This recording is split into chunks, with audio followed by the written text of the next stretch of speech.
While St Michael's is known to have flooded on many occasions in the past, and flooding along the River Severn is not a new phenomenon, it is without any doubt that the church and its churchyard have been affected by more severe flood events and more frequently in the recent years than at any time before.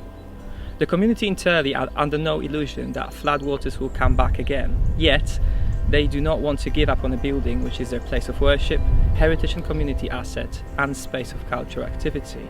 We felt that considering the positive proactive steps already taken by Tirley's church community, and with the frequency of climate change related weather events increasing, St Michael's would be a perfect place to holistically re-examine the measures already in place, test what has worked and what else can be done to prevent the future impact of flooding.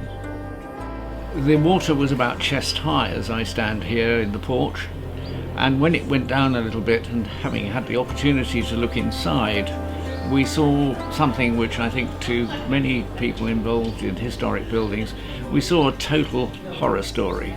We got into a picture of absolute devastation. We'd had 3.5 feet of water roughly in the church. The walls were wet really from top to bottom. We'd lost the floor. The font was underwater, the pulpit had floated away, and the interior was totally destroyed. Pews were falling over and disintegrating. The water comes up through the flagstones, and with it, it just brings a lot of, it spreads dirt and mess everywhere. So we simply surveyed it with absolute horror. Fortunately, we found grants and a consummate architect who knew how to deal with buildings like this, who happened to be the architect of Tewkesbury Abbey at the time, Neil Birdsall. A lot of time was spent in trying to put back together a building that would withstand serious flooding on a regular basis. We were very lucky in the sort of support we did have, not only from people locally but also from the insurance company as well, who were very good to us, as indeed was the diocese.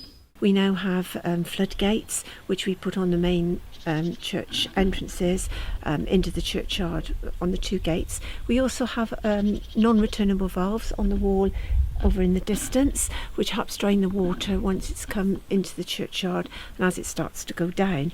I think we're very lucky that we've had great advice on everything. We have a pump put into the church floor, which we hope we could be able to get a bigger one in future. But I think, you know, we're trying very hard to adapt and find ways that we can look after the church. Local and national environmental agencies are working on implementing measures across the Severn Basin to limit flood damage, but this church is dependent on its community and its remarkable efforts.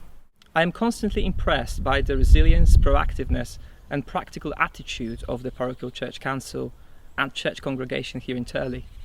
The reality of flooding and its disastrous consequences have become a part of their lives. Just generally trying to form a pattern each year of how we're going to cope with it.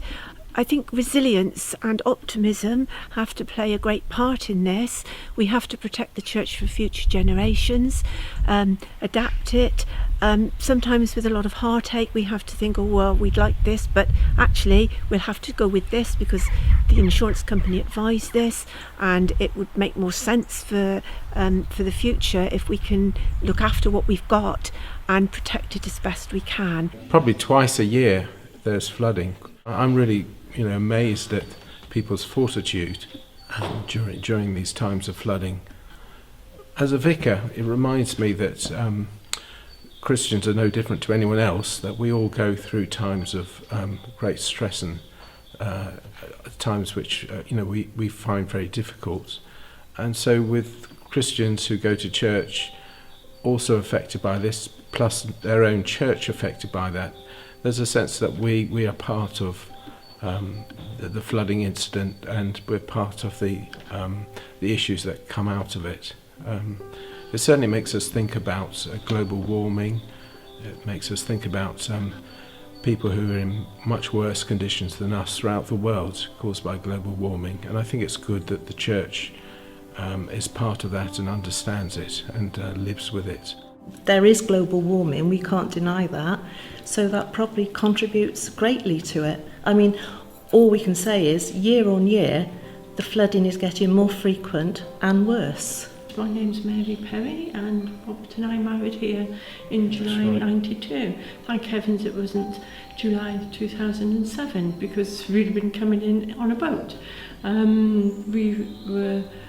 I was christened here and we were both confirmed here. I was confirmed here and we married here. We were both married here. My father was a church warden here for 42 years and grown up coming down here cleaning the church, doing the flowers all throughout the year and watching flood levels come and go, and as you can see on the chancel arch where the flood levels came to, we thought 1947 would be the highest. It was really talked about, parents saying it would never get higher, but it did.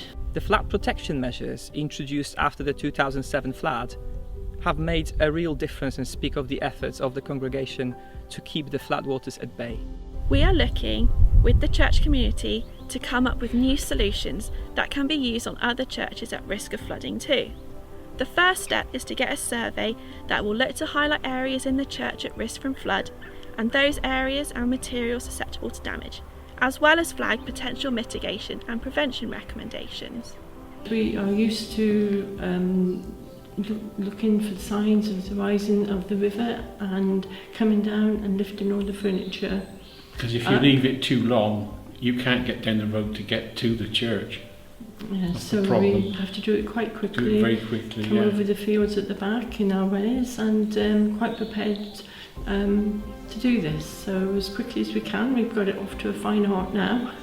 There is always something to be gained out of it, and after the one flood where we lost all the pews in the church, we were able to purchase just some normal chairs, which we were able to move around. We can have them in all sorts of different areas, we can have all sorts of different events going on, and we've been able to, we feel, bring the church into the 21st century and make it fit for purpose as it continues on to be a place where we can glorify God. I think in general this is a well-loved building. The villagers may not be able to come to church every week, but they do love to come and see it well kept, and it's a labour of love, and I think that's the most important thing. There is so much love in the village for the church and in the local families that have known it all their lives. Many lessons have already been learnt at St Michael's Tirley, but there is a lot more to learn here, and this knowledge of how to live with flooding and how to get a church's doors back open after such an event is very educational and inspirational.